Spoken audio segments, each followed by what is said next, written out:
Mining is nothing new to the Iron Range, but soon the list of what's being extracted from the ground could be expanding.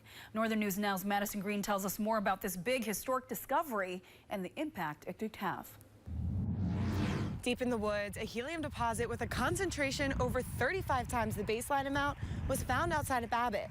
Now, one company is about to determine if they will be the ones to extract that helium gas. In 2011, a company explored this area of northeastern Minnesota and stumbled upon a gas deposit in the ground. After a few tests, they realized they had found one of the highest concentrated helium deposits in history at 10.5%. For some perspective, experts say a deposit worth extracting only has to be 0.3%. Since 2019, a company called Pulsar Helium has put in $3 million into determining whether or not they can extract the helium there for commercial use. Since then, they have been surveying the area to get more information and dig another hole next to the exploratory one already drilled.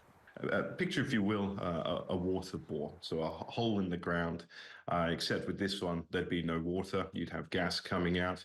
It would be coming out of its own accord. So no fracking, nothing like that.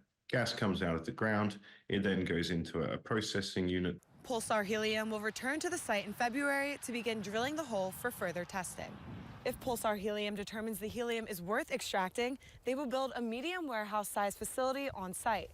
This could begin as early as the end of 2024.